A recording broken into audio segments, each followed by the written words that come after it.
Bienvenue sur CIV 225+, la chaîne qui décrypte l'actualité ivoirienne en temps réel et analyse les grandes questions politiques de l'Afrique de l'Ouest. Ici, nous vous apportons des informations fiables, claires et accessibles pour mieux comprendre les enjeux du moment. Abonnez-vous, activez la cloche de notification et rejoignez notre communauté pour ne rien manquer. Aujourd'hui, nous revenons sur un sujet majeur. Afi N'Guessan lance la mobilisation de ses militants pour 2026. Nous vous proposons décryptage, contexte, analyse et perspective pour mieux saisir cette actualité politique actuelle. De présentation des vœux du président du FPI qui, donc, lors de ce moment-là, il a donné donc un véritable discours dans lequel il a fustigé les élections.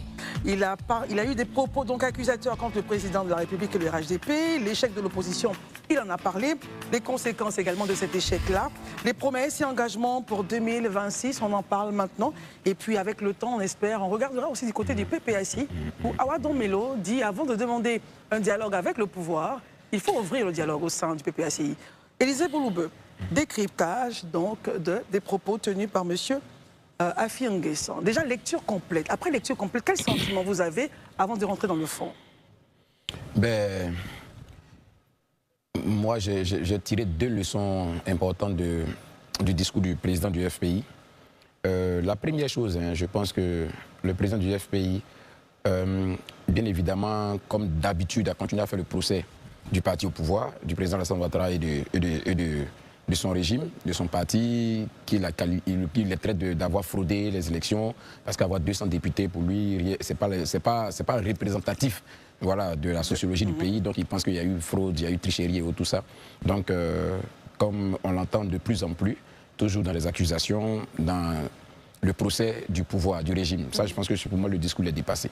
Le deuxième point qui, moi, a retenu mon attention, parce que pour le premier, elle souffrait que vraiment je ne fasse pas trop de commentaires dessus, parce que je pense que les Ivoiriens ont besoin d'avancer. Le deuxième, qui pour moi a retenu mon attention, c'est qu'il reconnaît qu'au niveau même de l'opposition, les stratégies mises en place n'ont pas fonctionné. Voilà, et qu'il y a nécessité de réformer un certain nombre de choses. Et c'est là que je trouve que maintenant, pour moi, je pense qu'on est sur la voie de faire de la politique. C'est de ça qu'il s'agit. Tant qu'on n'est pas dans une dynamique de se remettre en cause soi-même et de comprendre à un moment donné qu'on a certainement pris des décisions qui n'ont pas donné le résultat escompté. Non pas qu'on pensait que ça n'allait pas donner le résultat escompté, mais on est devant le fait accompli que ce qu'on a pris comme décision ou ce qu'on a mis en place comme stratégie n'a pas donné le résultat escompté. C'est humain de se remettre en cause, de dire oui, j'ai pris des décisions de bonne foi, mais elles n'ont pas produit le résultat escompté. Aujourd'hui, je me rends compte que peut-être j'aurais dû agir autrement. Donc, je décide vraiment de façon assez raisonnable, assez lucide, de faire mon bilan et puis me projeter. Et c'est ce qu'on a toujours dit sur ce plateau, on nous a traité de tous les noms. Il faut avoir l'honnêteté, le courage de le dire. Afi N'Guessan et l'opposition ont adopté des stratégies qui étaient illisibles et qui n'ont pas produit le résultat escompté. Il faut avoir le courage de le dire. Le dire, ce n'est pas être partisan. Je le dis justement, c'est la preuve qu'on est rigoureux, qu'on est sérieux envers soi-même. Et qu'on a c'est ce que je dis, et qu'on a la volonté de faire mieux. Mais c'est toujours facile de toujours accuser les autres de nos échecs. Tant qu'on ne comprendra pas que ce qui nous arrive a une part de responsabilité et qui parfois peut être la plus grande même de notre part, mais on ne peut pas avancer, on ne peut pas s'améliorer. Il faut arrêter de voir en l'autre le problème. Mais il faut se dire à soi-même, est-ce qu'à un moment donné, je n'ai pas pris une décision qui n'était pas favorable, je n'ai pas posé un acte qu'il ne fallait pas, et puis c'est comme ça qu'on commence déjà à se transformer, à changer et à avoir une meilleure lecture, une projection qui soit beaucoup plus efficiente. Et ça, je salue le président du PDCI, du FPI. Il a reconnu, quand il fait son bilan, il reconnaît quelque part que les stratégies, les options prises n'ont pas forcément été les bonnes, elles n'ont pas donné le résultat escompté. Il appelle une certaine forme d'unité aussi, comme ça a été le cas pour Charles Blé Goudé, une certaine forme de remise en cause. Tout ça, c'est bon. Moi, je pense que c'est ce qu'on demande. La politique, ce n'est pas un fleuve tranquille. Aujourd'hui, ça peut ne pas marcher. Demain, ça va marcher. Mais ça dépend de comment vous faites déjà le bilan de quand ça n'a pas marché et les décisions que vous prenez là-dessus du fait que ça n'a pas marché. Sinon, vous pourrez avoir le même résultat si vous continuez à faire les mêmes choses. On va rapidement faire un tour de table parce qu'il faut savoir aussi, après ce bilan fait, se retire-t-il donc de l'approche entamée avec le PPACI, s'était rapproché avec le PPACI.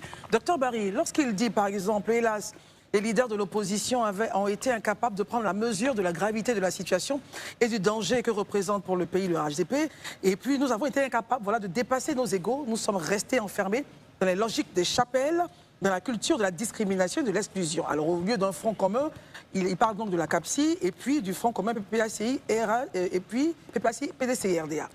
Et il dit, Le front commun. sans vision stratégique partagée, sans structuration opérationnelle et sans synergie entre les forces démocratiques, la lutte a sombré dès les premiers coups de semonce. Pensez-vous qu'il aurait pu le dire avant? Il poursuit même, nous avons échoué Voilà, sur toute la ligne. Nous avons échoué sur toute la ligne, à l'évidence. Nos compétences politiques et nos capacités morales n'ont pas été à la hauteur des défis. Nous avons manqué d'envergure. Docteur Barry, pensez-vous qu'il aurait pu faire ce point avant, justement, ce constat amer qu'il pose? Allez-y. S'il l'avait fait avant, ça aurait été plus profitable aux opposants et à lui-même. Mais là, ce n'est pas aussi mauvais de faire le diagnostic. Après tout, à un moment donné, il faut tirer les enseignements. Quand on a pris une voie, on est arrivé au bout, il faut faire un bilan. Et je pense que c'est ce bilan critique qu'il essaie de faire sur lui-même. Mais je pense qu'un bilan critique en amont, pardon, une analyse critique en amont aurait pu lui éviter un certain nombre de choses. Mais moi, je comprends M. Pascal Afingessa, il faut aussi situer l'homme dans son contexte. Quel parti dirige? C'est le FPI. Le FPI était un parti au pouvoir en 2010. Depuis 2010, le FPI s'est émieté en plusieurs morceaux. Le PPACI de son mentor, le président Gbagbo, est né. Et même dans son parti actuel, le FPI, je pense qu'on a reçu M. Isiaka Sangaré ici. Donc là encore, ça ne va pas. C'est vrai qu'ils ne sont pas partis, mais on sait qu'il y a des dissensions. Donc avant même de parler de l'opposition globale, je pense que M. Pascal Afingessa, si j'étais son conseiller, j'allais lui dire d'essayer de rassembler d'abord ceux qui sont autour de lui. Ensuite, parler d'aller vers une opposition avec une vision stratégique. Parce que là où il a raison, c'est le manque d'objectifs stratégiques qui a fait que l'opposition n'a pas eu gain de cause. Toutes les alliances, qu'elles soient CAPSI, PPACI, ce n'est pas les alliances électorales en tant que telles. Ce n'est pas un programme commun, un peu comme le RHDP l'avait été en 2005, entre le PDCI, le RDR et puis l'UDPCI et d'autres. Donc il y avait ce manque-là. Et c'est ce manque qui a complètement discrédité les actions qui ont été menées sur le terrain par hasard. On est resté dans une personnalisation de la lutte. Il faut que tel ou tel soit candidat. Moi, je ne peux pas mériter. Alors que c'est difficile quand on veut atteindre un certain nombre d'objectifs. Donc, Pascal Afingessa, il faut agir sur le plan micro-sociologique d'abord. Dans sa famille politique, il doit faire asseoir tous ceux qui sont fâchés. Il faut poser le problème et puis se réunir. Maintenant, quand vous êtes unis au sein du FPI actuel, vous pouvez parler à vos camarades. Mais si vous-même, dans votre parti, dans votre appareil, vous n'êtes pas unis, vous partez vers le PPACI, et vous leur faites des critiques, ils vont te dire non, mais avant de balayer chez quelqu'un, il faut balayer devant ta porte. Et ils auront raison. Vous partez au PDCI, vous parlez d'union, ils vont te dire mais écoute, il faut d'abord rassembler ta famille avant de penser à faire une grande opposition. Et si on veut changer les choses pour les prochaines municipales, je pense que l'opposition gagnerait à unir ses forces pour en faire un groupe homogène avec des objectifs politiques précis et des objectifs stratégiques bien structurés. Sinon, on va vers un éternel recommencement et ils n'auront pas gain de cause. Dans votre compréhension du discours du président du FPI lors de la présentation des vœux, bon, je pense que le discours de présentation de vœux de M. Pascal Afingessa, il ne porte que le nom de vœux. Non, ce n'est pas un discours de présentation de vœux. Parce que quand on lit le discours, il est assez long. C'est un véritable réquisitoire contre le parti au pouvoir. Là, c'est la première des choses. Quand il dit que le président Ouattara a tourné le dos au dialogue politique, il a ignoré les mises en garde de l'opposition, le même président a méprisé les appels des autorités morales et religieuses, et il a fait fi des recommandations des partenaires internationaux en faveur du scrutin présidentiel inclusif et transparent. C'était un véritable réquisitoire. Quand il finit ce réquisitoire du parti au pouvoir, il pose un acte d'accusation.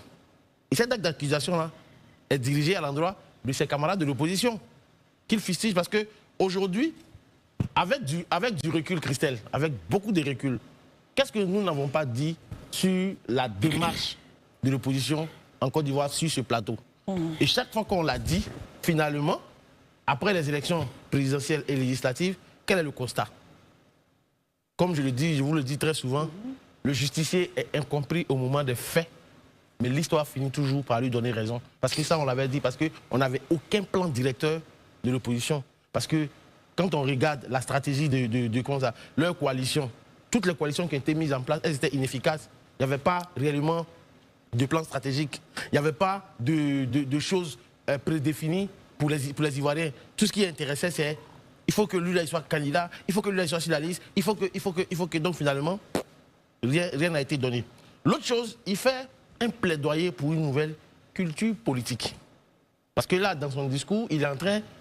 M. Pascal Affi N'Guessan se projette dans le futur. C'est dire qu'il est en train de se... Il cherche à repositionner stratégiquement le FPI, mais il ne s'oublie pas lui-même. Parce que même si dans son discours, il nous dit ça, il nous dit en filigrane qu'il n'est pas attaché au pouvoir, mais en même temps, il ne lâche pas ce pouvoir. Et je pense que Barry fait bien de le dire. Aujourd'hui, quand on parle d'avoir une synergie au niveau des actions, il est important que cette synergie-là même d'abord commence par nous-mêmes. Et c'est pourquoi je pense que comme on va aborder la question de Awadou Melo, je pense que, je veux dire, concrètement, il a véritablement raison. Il faille que l'opposition aujourd'hui se mette en ordre de bataille. Ils ont fini par comprendre que si ils avaient essayé de parler d'une seule et même voix, forcément, ils pouvaient arriver au moins à bout du pouvoir en place. Malheureusement, ils n'ont écouté personne. Chacun, comme lui-même il a dit, c'est leur ego à chacun d'entre eux qui parlait. Et l'ego a fini de parler. Finalement, comme le disait, je ne sais pas comment il s'appelle l'écrivain, l'ego est véritablement l'ennemi. Et c'est démontré ça et là. Marius, comment est votre point? Je souligne quelques mots qu'il y a eu à dire. Je suis contre le cumul des postes. Il faut avoir le sens de la transmission. Chacun doit savoir à un moment donné quand il est temps de transmettre et comment le faire. Et il dit que certains avaient pensé qu'il se retirerait, bien sûr, de la vie politique, mais il dit « Je ne peux pas me retirer à un moment où la Côte d'Ivoire a besoin de la mobilisation de tous ses fils pour sa libération. Je ne peux pas me retirer à un moment où le Front populaire ivoirien a besoin d'un sursaut pour reconquérir le pouvoir d'État. Nous sommes toujours ensemble. » Quoi de plus normal? Il est le leader, j'allais dire, charismatique du parti depuis de longues années. Et qui mieux que lui maîtrise, j'allais dire, les rouages du fonctionnement de ce parti, au point qu'il prétend, à ses propres dires, conduire les destinées de ce parti pour les années à venir, naturellement, en ne prenant pas, donc en ne se retirant pas, j'allais dire en ne prenant pas sa retraite. Alors, plutôt qu'un simple discours, comme on aurait pu le penser, comme on en voit d'ailleurs habituellement au plan politique, M. Affi a appelé à une révision totale des méthodes de lutte de l'opposition, qui pour lui sont dépassées. Et il le dit en connaissance de cause, parce qu'il vise, ses propos tiennent compte donc des ambitions. Il dit que les méthodes de lutte de l'opposition sont des méthodes qui visent en vérité les ambitions personnelles, qui font la promotion des ambitions personnelles, du providentialisme, pour ne pas utiliser son propre terme, et le manque de vision claire pour la Côte d'Ivoire. Moi, je suis heureux qu'il ait relevé cela, que l'opposition ivoirienne manque de vision claire pour la Côte d'Ivoire. Nous l'avons dit ici, depuis des années sur ce plateau, avec notre petit niveau d'analyse, d'analyste politique. Mais on ne nous a pas écoutés. Comment pouvez-vous faire tomber un régime comme le RHDP si vous n'êtes pas unis? Si vous partez en rang dispersé. Mais ils le savent très bien. Mais ils n'ont jamais voulu écouter personne. Même l'opinion publique qui réclamait une unité, une union d'action de l'opposition n'avait pas été écoutée. Parce que les gens sont animés par des ambitions personnelles. Et ça, il a souligné et nous en sommes heureux parce que nous l'avons plusieurs fois dit. Et il parle donc, dans ce sens, il a évoqué la question de l'autocritique inédite sur les échecs de l'opposition. Il s'est basé sur l'autocritique des échecs de l'opposition. Ces dernières années, il a dressé un bilan que moi je juge sévère, mais réaliste, sur justement les actions de division interne au niveau de l'opposition. Et il a appelé à une refonte stratégique profonde plutôt qu'à un simple appel à l'unité. C'est important, il faut que sa parole soit écoutée. Il reste à voir si l'opposition ivoirienne dans son ensemble aura le courage de l'entendre.